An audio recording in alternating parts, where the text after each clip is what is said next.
and welcome back to Enter the Wolf Time. So this video is a little bit different, guys. Rather than the usual army blogs and hobby tips and other little videos that I do, just this is something to break up the monotony of all the Mechanicum videos that I'm doing, the Dark Mechanicus.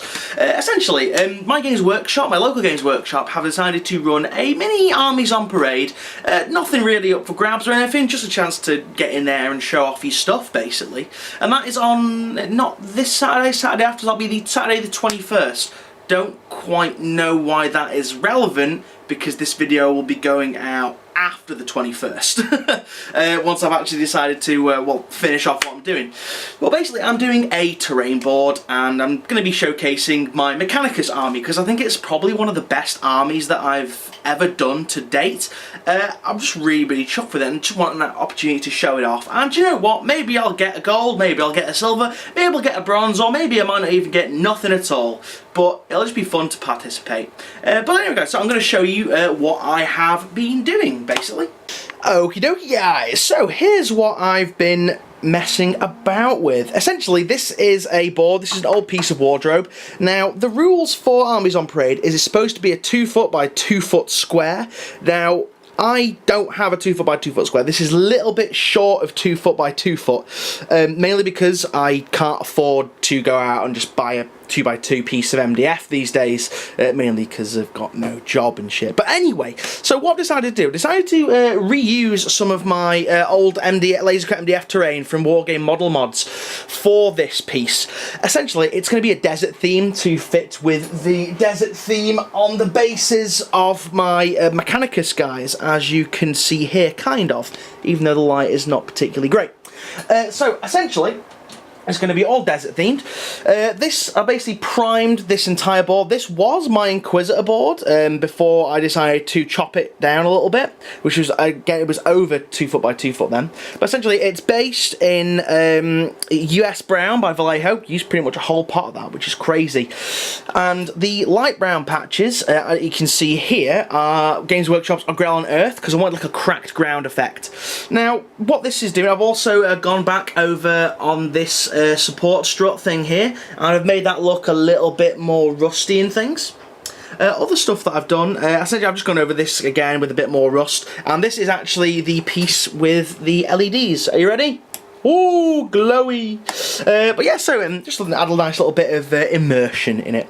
So this is going to be a desert theme board. I'm going to be using just like the desert sand and stuff that I've got. Once this dries, I'm going to PVA the whole thing and just give it a complete dust down with the desert base and stuff that I've got, and then I'm going to wash the whole thing, which is good because I've got so much fucking Agrax Earthshade now because I made a mistake on one of my orders. But anyway, we've got to go over these little green stuff bits where I covered up the drill holes in it, because like I say, it was an old piece of wardrobe.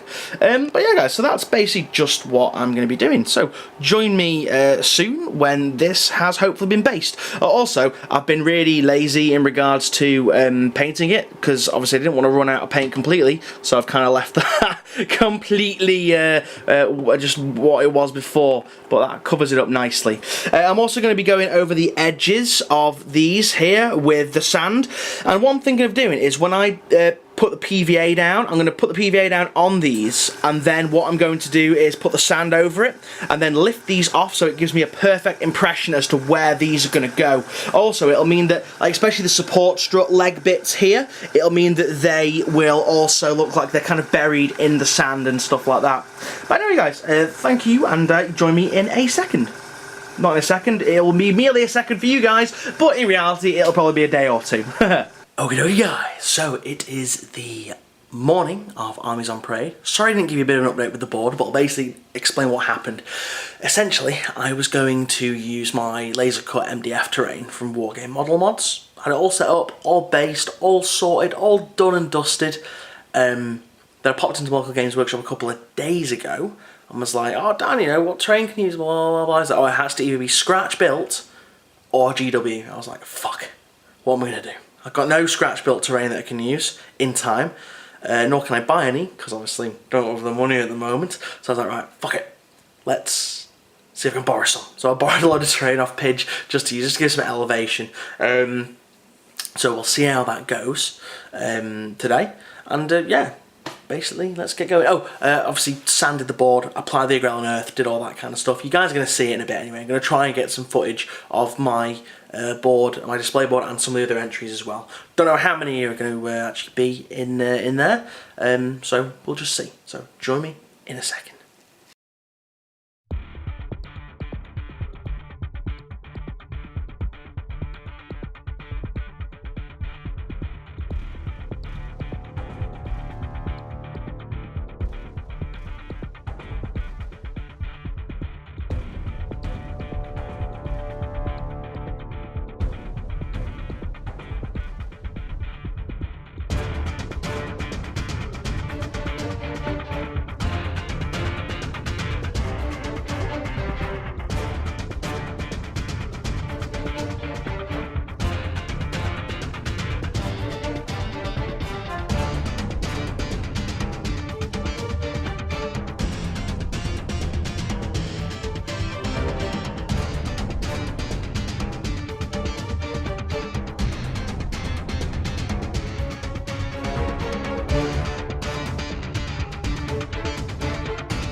So everybody, Armies on Parade went pretty well. I honestly didn't think I was in with that much of a chance. There was 6 entrants, 5 if you exclude the store manager who just put his army in there just for shits and giggles. I honestly thought that when the voting came, it was going to be the Thunderhawk, as you saw just then, guys. The Thunderhawk was going to win, because let's face it, it's a fucking Thunderhawk. There was just kids, little kids who was like, oh, it's a big red plane, it's a big red Thunderhawk. It was awesome, you know, well done with the Thunderhawk and everything. But as the votes came in, this happened. Yeah, bitches! That's motherfucking gold! Yep, I was number 3, again, if you saw by the board, and it was just 3. Here's number 3, here's number 3, here's number 1, here's number 3, here's number 2, here's number 2, here's number 1, here's number 3, here's number 3, here's number 3. Someone's going to cut that up and mash that up, hopefully. But yeah, so there's the 3s just kept coming out everywhere, and I didn't bribe anyone either. I didn't have to offer money. They have to offer sexual services to get the votes. No, it's really decent, and I'm quite chuffed at that, actually, because I don't really win an awful lot, truth be told.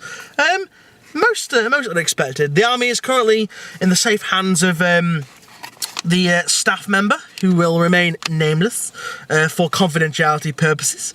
And yeah, it's just...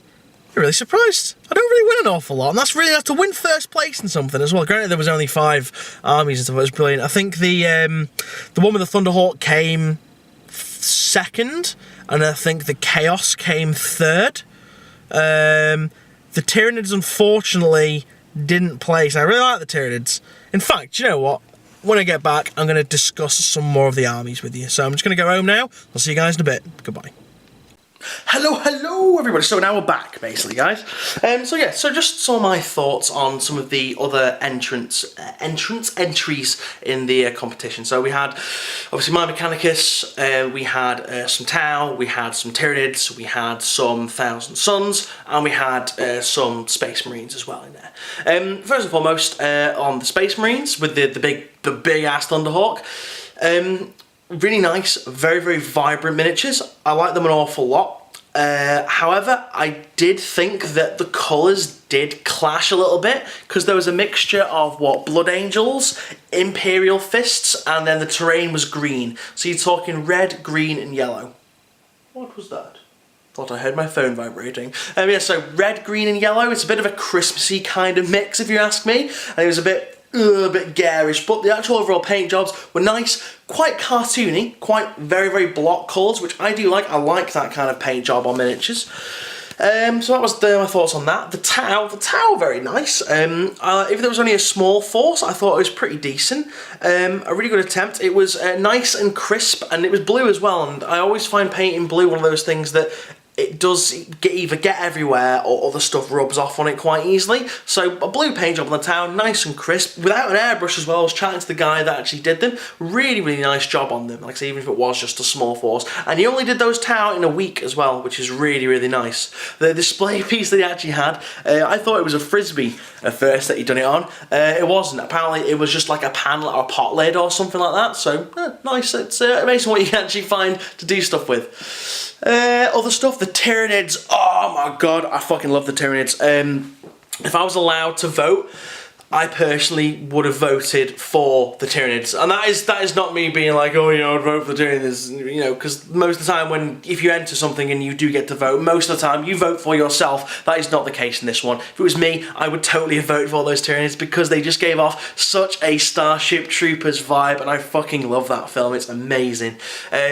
Not really much conversion work, just a really awesome paint job on an awesome board as well. They were just really nice. All the colours went really well together. Personally, I think that the Tyranids should have placed at least something in the competition.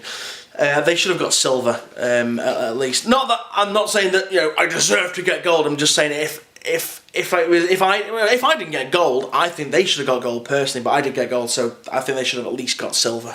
They should have at least placed in the competition. Lastly, the Chaos was really nice. Close-up inspection, the paint job was decent. I love the colours. There was a really nice colourful mix. It wasn't too garish. All the colours kind of just work very, very well with each other. I loved the Sorcerer. The Thousand Sun Sorcerer was just amazing. I love the robe that it had on. I love this. Just again, the colour scheme was just absolutely perfect for me. And then the display piece behind it with the gigantic rocks, all the chaos symbols carved all over them, absolutely fantastic as well. Just really, really nice. So guys, those are my thoughts of the little competition. It's only a small one, but like I say, I did come back with the gold, brought back the bacon, and there it is, nice and proudly displayed in my cabinet of awesome things. They're actually having, my local Games Workshop are actually having another Armies on Parade in October. Basically, there's 2 this year at our one because last year they couldn't do one for reasons why. I think it was because the store was actually moving, in the process of moving actually, so that's why they didn't do one. So there's 2 this year, so I'm going to enter the one in October, and I think I might possibly enter my Nurgle, and it actually gives me more chance to get maybe some GW terrain and make a really, really decent display board. But yeah, so if I do end up doing that, you guys will see a build of that, and it'll be really, really cool.